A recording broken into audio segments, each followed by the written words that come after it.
मखौड़ा धाम यानी भगवान राम के जीवन से जुड़ी वो पवित्र जगह जिसका महत्व आज भी उतना ही है जितना त्रेता युग में था।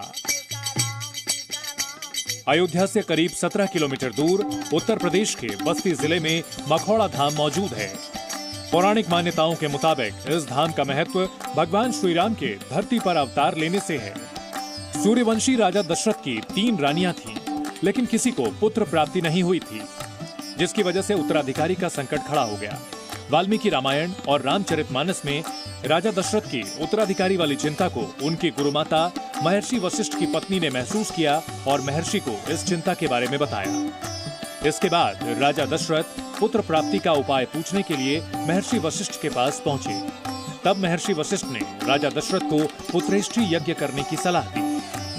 अयोध्या से लगभग 17 किलोमीटर की दूरी तय करने के बाद हम बस्ती जिले के इस मखौड़ा धाम में पहुंचते हैं और इस धाम की मान्यता यह है कि राजा दशरथ ने त्रेता युग में पुत्रेष्टि यज्ञ यहीं पर किया था, क्योंकि जैसा आपने पढ़ा होगा, सुना भी होगा और रामायण में देखा भी होगा कि जब राजा दशरथ को पुत्र प्राप्ति नहीं हो रही थी तो गुरु वशिष्ठ से सलाह लेकर उन्होंने पुत्रेष्टि यज्ञ किया था। और इस जगह पर जहां मैं मौजूद हूं, इसे उस वक्त पूरी धरती का सबसे पवित्र स्थान माना गया था और इसीलिए यज्ञ करने के लिए राजा दशरथ ने इस स्थान को चुना जहां पर जो श्रृंगी ऋषि थे उन्होंने इस यज्ञ को संपन्न कराया था। आज हम इसी जगह पर पहुंचे क्योंकि बात राम मंदिर की हो रही है, तो राम मंदिर के उद्घाटन से पहले हम आपको वो सभी जगह दिखा रहे हैं जो कि भगवान श्री राम से जुड़ी हैं। अगर यहाँ पुत्रेष्टि यज्ञ ना होता तो हम कैसे रामलला की कल्पना कर पाते और कैसे फिर राम मंदिर का निर्माण होता। इसीलिए इस जगह का अपना सबसे बड़ा महत्व है और ऐसा माना भी जाता है कि अगर आप रामलला के दर्शन करने के लिए अयोध्या आ रहे हैं तो आपको एक बार मखौड़ा धाम जरूर आना चाहिए। राजा दशरथ ने यज्ञ के बारे में गुरु वशिष्ठ से उपाय पूछा और उनके बताए उपाय के बाद मखौड़ा धाम में संतान प्राप्ति के लिए यज्ञ कराया, जो सफल रहा। त्रेता के इस यज्ञ से जुड़ी मान्यताएं आज भी अजर अमर हैं। इस भूमि का महत्व है। जब दशरथ जी महाराज के पास जब कोई संतान नहीं हो रहा था तो चौथे पन में दशरथ जी महाराज ने पुत्र प्राप्ति हेतु पुत्रेष्टि कामा यज्ञ जो है इसी भूमि पे किए हुए थे। यहाँ पे यज्ञावती हवन किए तो अग्निदेव हब लेकर प्रकट हुए थे। हब माने जो है खीर बोला जाता है, तो वही खीर जो है तीनों रानियों को दिया गया था। माता जी को गर्भवती रहा। अयोध्या दशरथ जी के आंगन में राम चारों भैयन का जन्म हुआ था। अभिजीत जी, यानी कि अगर राम जी का जन्म हुआ तो मखौड़ा धाम का ही सबसे बड़ा महत्व है। अगर पुत्रेष्टि यज्ञ ना होता तो भगवान राम का जन्म कैसे होता? ये तो राम जी की दशरथ जी की जो है मनोकामना था, तो यहाँ पे जो है यज्ञ किए तभी जो है उनके पुत्र की प्राप्ति हुआ था अयोध्या दशरथ जी में। राजा दशरथ की इच्छा के मुताबिक मखौड़ा धाम में श्रृंगी ऋषि ने 7 दिन तक यज्ञ किया था, जिसके बाद ही सूर्यवंश में पुत्र रत्न की प्राप्ति का संयोग बना। मखौड़ा धाम में इस वक्त हम मौजूद हैं। अमित चतुर्वेदी जी हमारे साथ में, जो कि मखौड़ा धाम की बगल में किसान इंटर कॉलेज है, इतिहास के प्रवक्ता हैं। तो इन तमाम चीज़ों पर जो धार्मिक स्थल हैं और इससे जुड़े जो इतिहास है उस पर काम करते हैं। अमित चतुर्वेदी जी, मनोरमा नदी का किनारा, और राजा दशरथ ने इसी स्थान को क्यों चुना पुत्रेष्टि यज्ञ के लिए त्रेता युग में? क्योंकि उस समय जो हमारे ऋषि मुनि थे और उसमें खासकर गुरु वशिष्ठ जी ने जो खोज किया उसमें बताया गया कि दुनिया में सबसे पवित्र स्थल मख क्षेत्र मखौड़ा ही है, जो मनोरमा नदी के किनारे है और यहीं उस यज्ञ को संपन्न किया जाना चाहिए। और यहाँ से करीब 10 किलोमीटर दूर श्रृंगी ऋषि का आश्रम था और श्रृंगी ऋषि उस समय के बहुत पहुंचे हुए ऋषि थे। तो गुरु वशिष्ठ ने सलाह दिया कि श्रृंगी ऋषि द्वारा ही वो यज्ञ होना चाहिए, पुत्रेष्टि यज्ञ, जिससे भगवान का जन्म। और कितने दिनों तक ये यज्ञ चला उस समय? ये यज्ञ 7 दिन तक चलता रहा। मखौड़ा धाम में जिस जगह राजा दशरथ ने यज्ञ कराया था वो आज भी संरक्षित है और बड़ी संख्या में श्रद्धालु यहाँ दर्शन के लिए पहुँचते हैं।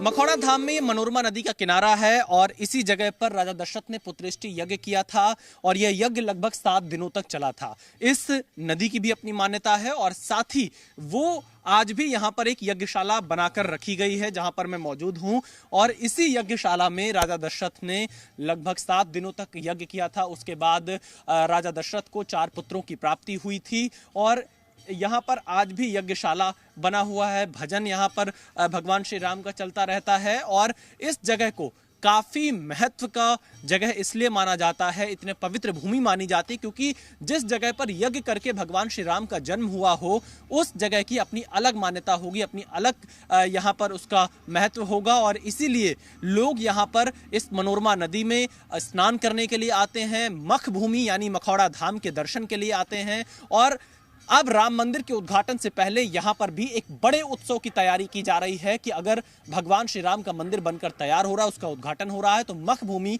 मखौड़ा में भी भव्य दीपोत्सव मनाया जाए। पौराणिक महत्व की ये जगह श्रद्धालुओं के लिए आज भी बेहद खास है।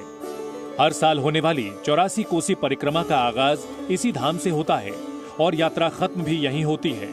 बीते सालों में यहाँ काफी विकास के काम भी कराए गए हैं।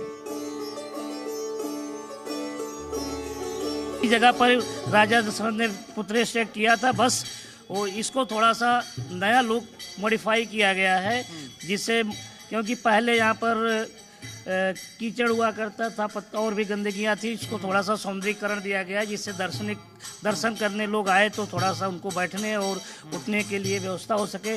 और ये हमारा कीर्तन हमेशा चलता रहता है, रात दिन 24 घंटा चलता है। और तो अभी यहाँ पर यज्ञ हवन कब कब होता है, किस किस खास मौके पर? यहाँ अभी आपको बताया गया कि चैत माह में यहाँ पर हर साल यज्ञ होता है और मेला भी लगता है। मखौड़ा धाम के पास बहती मनोरमा नदी से जुड़ी भी कई पौराणिक मान्यताएं हैं जिन पर आज भी लोग पूरी श्रद्धा के साथ विश्वास करते हैं। मनोरमा नदी का महात्म हमारे पुराणों में बताया गया है, जैसे नचकेता पुराण में उल्लिखित है कि अन्य क्षेत्रे कृतं पापम काशी क्षेत्रे विनश्यति, काशी क्षेत्रे कृतं पापम प्रयाग क्षेत्रे विनश्यति, प्रयाग क्षेत्रे कृतं पापम मनोरमा विनश्यति, मनोरमा कृतं पापम वज्रलेपो भविष्यति। यानी इसका सीधा सा अगर मतलब समझा जाए कि किसी भी क्षेत्र में किया गया पाप हम काशी जैसे पौराणिक स्थल पर उसका प्रायश्चित कर सकते हैं, और काशी क्षेत्र में किया गया पाप हम प्रयाग क्षेत्र में प्रायश्चित कर सकते हैं। और कहीं भी अगर कोई गलती हो रही है प्रयाग क्षेत्र में हम किसी भी श्रद्धालु से, तो हम मनोरमा में स्नान करने से उसका प्रायश्चित कर सकते हैं। लेकिन मनोरमा कृतं पापम वज्रलेपो भविष्यति, यानी मनोरमा स्थान में या इस नदी में नहाने के बाद में या कुछ भी ऐसी गलती की जाती है क्षेत्र में, तो ये यहाँ का किया गया पाप वज्र के समान घातक बताया गया है। मखौड़ा धाम में करीब 3.5 साल से राम धुन चल रही है। राम भक्तों की ये आस्था भी अनूठी है। इनका संकल्प लगातार 12 साल तक इसी तरह राम धुन बजाने का है।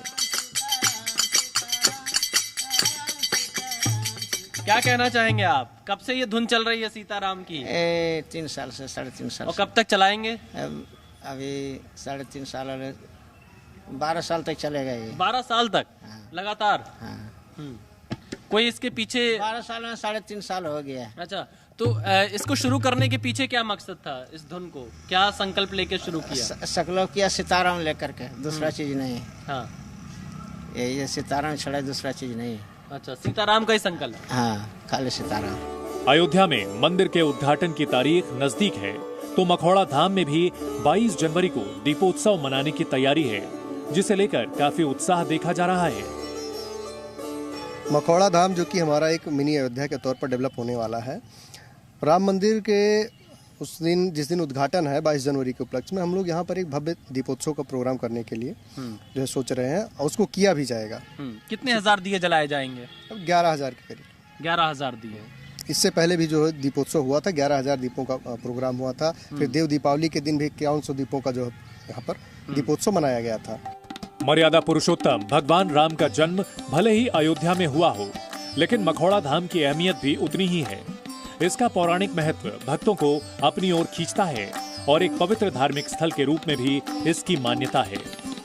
आपने पूरी कहानी देखी मखौड़ा धाम की, कैसे राजा दशरथ ने यहाँ पर पुत्रेष्टि यज्ञ किया और कैसी तैयारी है 22 जनवरी 2024 को लेकर मखौड़ा धाम में, क्योंकि जहां एक तरफ राम मंदिर का उद्घाटन होगा तो वहीं दूसरी तरफ मखौड़ा धाम में भी दीपोत्सव मनाया जाएगा। भगवान श्री राम के भव्य मंदिर निर्माण को लेकर यहाँ जश्न मनाया जाएगा, तो एक बड़ी तैयारी मखौड़ा धाम में भी है।